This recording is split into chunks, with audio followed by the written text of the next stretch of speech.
નમસ્તે મિત્રો, બાપા સીતારામ. તો આજે આપણે નાયલોન ખમણની રેસીપી લઈને આવ્યા છે. જો એકદમ ઘરે મસ્ત બનશે પોસા રૂ જેવા.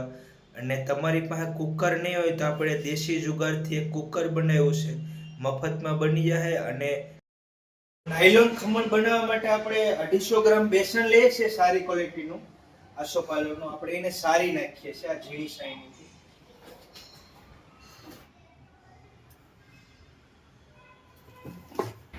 બેસણને સારી નાખવાનું એટલે બેટર સારું બને. બેટર બનાવવામાં કોઈ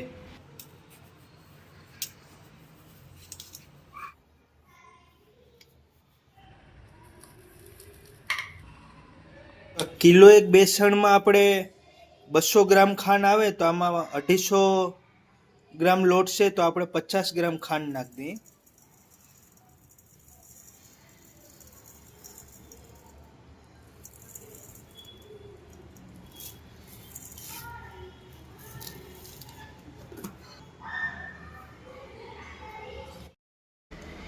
એક કિલો બેસન હોય તો એમાં 30 ગ્રામ લીંબુના ફૂલ આવે.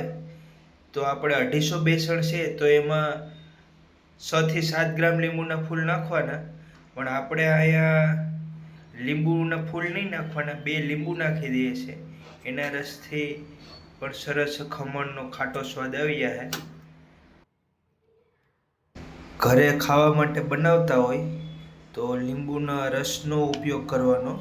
લીંબુના ફૂલનો ઓછો કરાય, કારણ કે એનાથી બાળકોના વડીલોના હાથ પગ દુખવા માંડે. લીંબુના ફૂલ ઓછા ખાવા એટલું સારું. લીંબુનો રસ નાખી દેવાનો. તો આપણે 20 ગ્રામ જેટલો લીંબુનો રસ નાખ્યો છે, 19-20 ગ્રામ જેટલો 250 ગ્રામ બેસનમાં. હવે આમાં નમક નાખી દઈએ. બેસન, ખાંડ અને લીંબુ નાખી દીધું છે. હવે 1 કિલો લોટ હોય તો આપણે 40 ગ્રામ નમક નાખવાનું. 250 છે તો આપણે 10 ગ્રામ નમક નાખવાનું.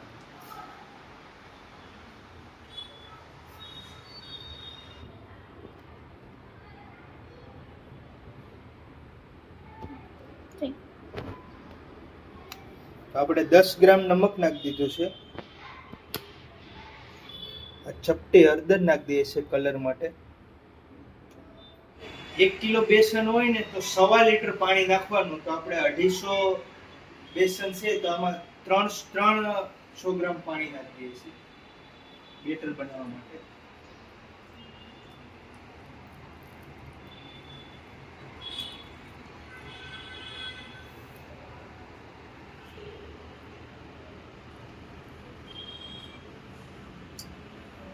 તો આપણે આ 300 ગ્રામ પાણી નાખી દીધું છે. હવે આને આપણે મિક્સ કરી લઈએ. આપણે આ નાયલોન ખમણની રેસીપી બનાવવાના છે. બેસણ સારી લેવાનું, સારા સિવાય નહીં બેટર બનાવવાનું.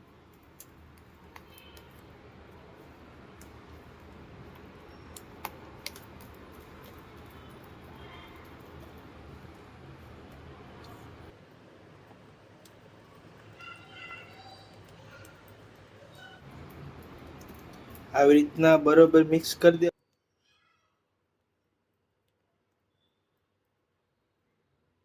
5 મિનિટનો રેસ્ટ આપશું, પછી પાછું મિક્સ કરી દે. રેસ્ટ આપીને પાછું આપણે બેટર ફેટી દેવાનું એટલે આ સરસ પલળી જાય.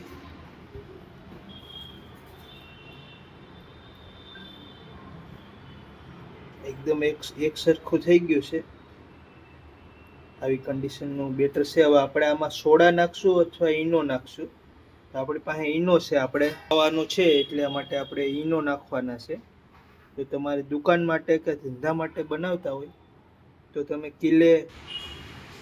1 કિલા બેસનમાં 20 ગ્રામ તમે સોડા નાખી શકો. એકદમ આવું લિક્વિડ ફોર્મમાં બનાવી દેવાનું. જો આમાં કોઈ જાતના લમ્સ નથી અને સરસ બેટર બની ગયું છે. 5 મિનિટનો રેસ આપીને આપણે આ નાયલોન ખમણનું બેટર આવી રીતે બનાવ્યું છે. હવે આપણે આમાં જો સોડા નાખવાના હોય તો જે ખાવાના ભજીયાના સોડા આવે તમે આ પણ સોડા નાખી શકો. આ 250 ગ્રામમાં 4 થી 5 ગ્રામ નાખવાના. અને આપણે આ ઈનો નાખવાનો છે. તો આ ઈનો પણ જો અહીંયા 5 ગ્રામ જેવું છે આનું વજન. તો આપણે આ ઈનાની આખી પડીકી નાખી દઈએ છીએ અને આપણે આ તપેલીમાં આપણે કુકર બનાવ્યું છે એમાં આપણે આ મૂકી દઈશું અને એની અંદર આપણે આ ડીશ બનાવી છે એની ઉપર આપણે કપડું બાંધી દીધું છે એનાથી આ ઓજનું પાણી આમાં આવી જાય અને આપણે એની અંદર આપણે ખમણ આપણે બનાવીશું આપણા તો આને આપણે પહેલાં તેલ છે ચોપડી દઈએ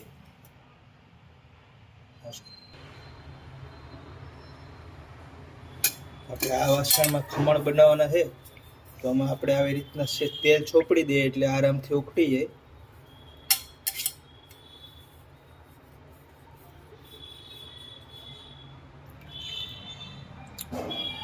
છે ગરમ થઈ ગયું છે હવે આપણે આની અંદર આપણે મૂકી દઈએ છીએ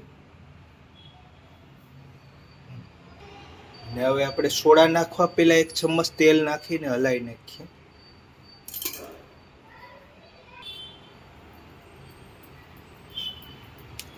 તેલ નાખવાથી એકદમ સરસ બનશે ખમણ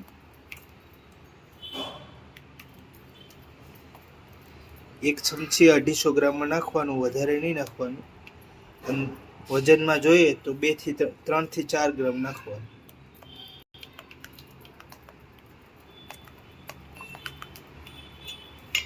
આપણે ઈનોની પડીકી નાખીએ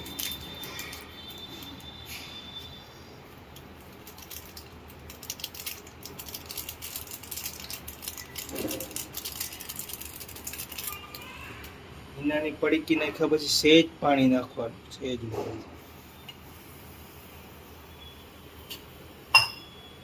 અને હવે આપણે આને ફૂલ ફેટી લેવાનું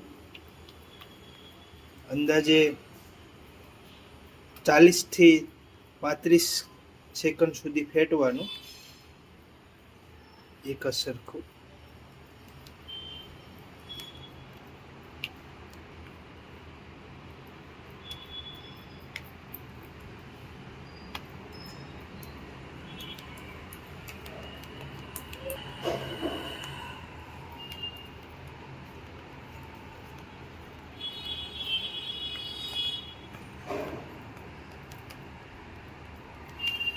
સરસ આપણું બેટર ફેટાઈ ગયું છે ફીણા થઈ ગયા છે હવે આપણે આ કન્ડિશનમાં જ આપણે ફટાફટ આપણું જે કુકર બનાવેલું છે એમાં મૂકી દઈએ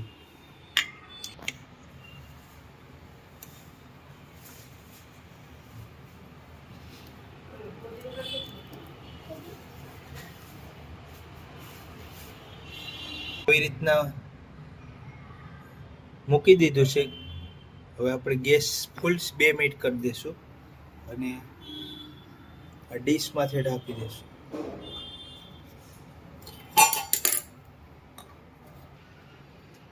તો આવી રીતના આપણે આ ડીશમાંથી ઢાંકી દીધી છે અને આપણે ગેસ 2 મિનિટ ફૂલ કરી દેવાનો છે અને આપણે આની માથે વજન મૂકી દઈએ છીએ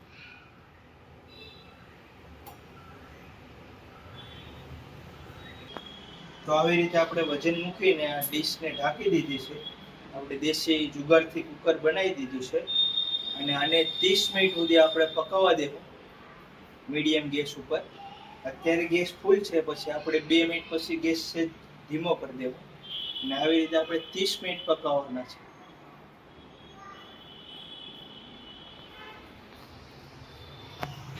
તો આ રીતે આપણું કુકર જો એકદમ સરસ પેક થઈ જાય છે આપણે એના માપનું સીગું કે ડીશ હોય ને એને તમે ઢાંકી દેજો અને આપણે આ ખમણ ઢોકળા પાકે એને 15 મિનિટ જેવું થઈ ગયું છે વચ્ચે આપણે જોઈ લઈએ છીએ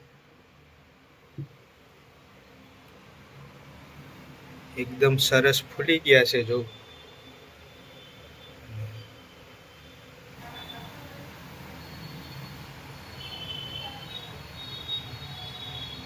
અંદર હજી કાચા હોય એવું લાગે છે બેટર છોટીને આવે છે 10 મિનિટ પકાવવા દેશું ખમણ ઢોકળા અને પછી પાછા ચેક કરીશું તો મિત્રો આપણે ખમણની ચટણી બનાવી નાખીએ એના માટે આપણે આ 50 ગ્રામ જેવા ગાંઠિયા લીધા છે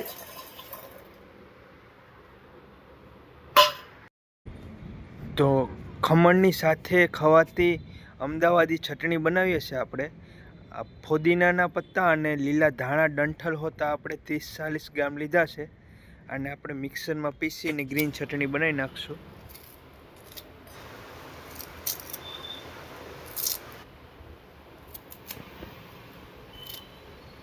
એટલા સિંગદાણા નાખી દઈએ છીએ. 3 મરચાં નાખી દઈએ છીએ તીખાશ માટે.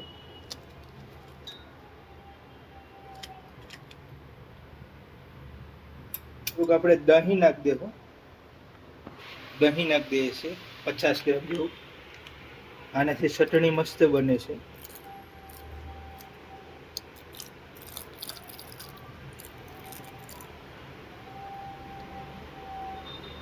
માટે આપણે લીંબુ નાખી દેવું.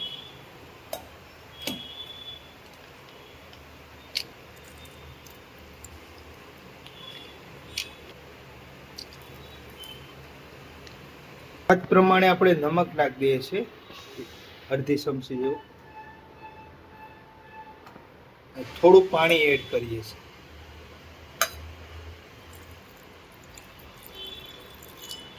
અને અડધા ઇંચ જેટલો આદુનો કટકો નાખી દઈએ છીએ. આદુના કટકાથી મસ્ત ચટણીનો સ્વાદ આવે છે. અને આ ખમણની ચટણી સેજ પતલી હોય એટલે આપણે થોડી પતલી ચટણી કરશું. હવે આપણે આને મિક્સરમાં પીસી નાખીએ. થોડીક આપણે ગળપણની ખાંડ નાખી દઈએ છીએ 2 ચમચી જેટલી ખાંડ. હવે આપણે આને મિક્સરમાં પીસી નાખશું. પીસાઈ ગઈ છે. તો જેટલી કન્ડિશન પતલી ખમણની હોય એવી થઈ ગઈ છે. મસ્ત ચટણી થઈ ગઈ છે ખમણ માટે. પેલીમાં કાઢી દઈએ. આપણા ખમણ પાકીને 30 મિનિટ જેવું થઈ ગયું છે. હવે આપણે જોઈ લઈએ.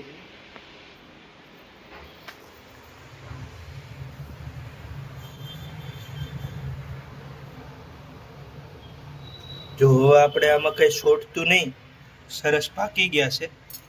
અને જો આ બધી હોશ છે ને આમાં છોટી ગઈ છે એટલે સરસ પાકી ગયા છે.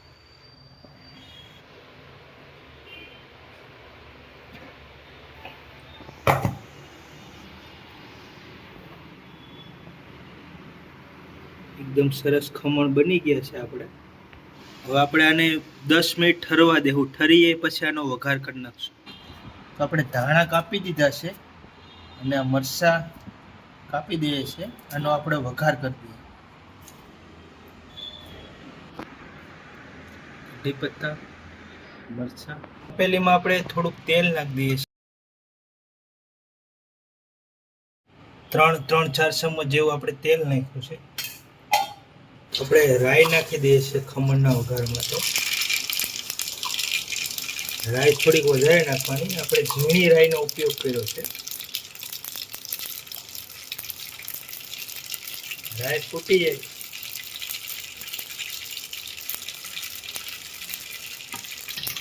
રાઈને બરાબર ફૂટવા દેવાની. આપણે આ મરચાં નાખી દેવાના.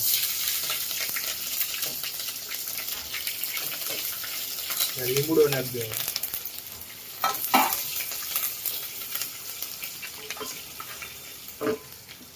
આપણે થોડું પાણી નાખી દેવાનું. જેટલું તેલ નાખ્યું એટલું પાણી નાખી દેવાનું. વઘારમાં સ્વાદ પ્રમાણે અડધી ચમચી નમક નાખીએ છીએ. અંદાજે 2 થી 3 ગ્રામ.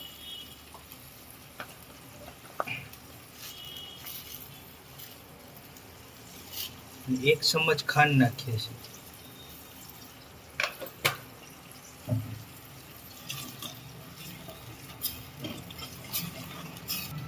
હવે આને આપણે એકવાર ઉકળવા દેવું.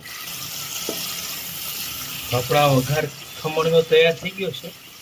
હવે આપણે ખમણને કટિંગ કરી નાખીએ અને પછી આપણે આ ખમણ ઉપર નાખી દઈએ, છાંટી દઈએ. ખમણને આપણે બહાર કાઢીને કટિંગ કરી નાખીએ છીએ.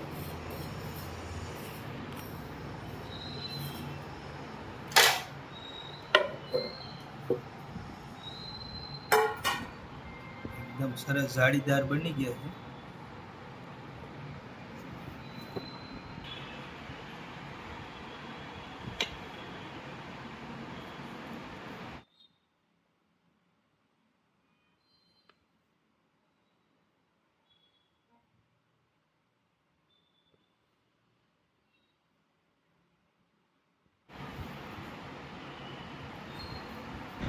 તો આ રીતે આપણે આવા બધા પીસ નાના નાના કટિંગ કરી નાખ્યા છે. તો એકદમ સ્મૂથ પોછા રૂ જેવા આપણા નાયલોન ખમણ તૈયાર થઈ ગયા છે ખાવા માટે. સરસ આપણા આવા ખમણના પીસ બની ગયા.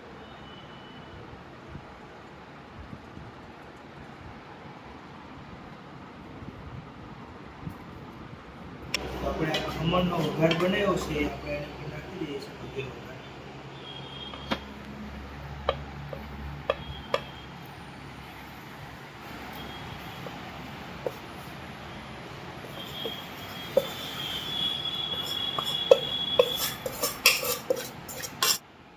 ધાણા છાંટી દઈએ છીએ.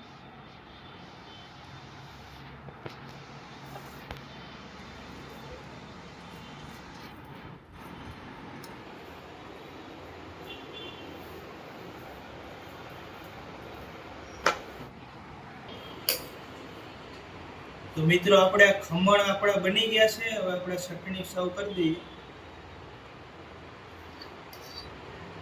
અને જો દેખાવમાં પણ સરસ બન્યા છે, દુકાન જેવા ખમણ બન્યા છે.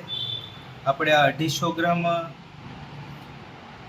બેસન આપણે નાખ્યું તો એમાંથી 500 ગ્રામ જેવા ખમણ બન્યા છે. તમને ટેસ્ટ કરીને બતાવો કેવા બન્યા છે. ચટણી મસ્ત જો આવી રીતે છૂટી જાય છે. આવી રીતના ચટણી બનાવશો, આવી ચટણી મસ્ત છોટી જાય છે.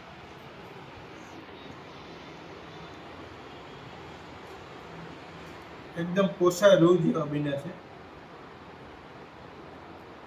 એકદમ જારી મસ્ત છે. જે આપણે ખટાશ ગરપણ બધાનો સ્વાદ મસ્ત છે. અને આ મરચાં ને ખાય તો તીખાશી આવી ગઈ. આવી રીતે તમે ખમણ બનાવજો. હાવ ઈઝી છે, કલાક જેવો ટાઈમ લાગશે. જે કુકર ના હોય તો આપણે જે દેશી તપેલામાં બનાવ્યું છે એવી રીતના બની જાય. ટ્રાય કરજો, સરસ બનશે. અને મસ્ત ખમણની તાજે તાજા રેસીપી તમને મળશે. બહારના ખમણ તો લીંબુના ફૂલવાળા આવે, આપણે ઘરે લીંબુ નાખીને કરો તો સારા બને, હાથું પગું ના દુખે. એટલે ઘરે બનાવવાનું ટ્રાય કરજો. અને ખમણની રેસીપી સારી લાગી હોય તો વિડીયોને લાઈક કરજો, શેર કરજો. અને ચેનલમાં નવા હોય તો ચેનલને સબસ્ક્રાઈબ કરજો. મળીશું અગલા વિડીયોમાં. Bye bye. બાપા સીતારામ, જય માતા.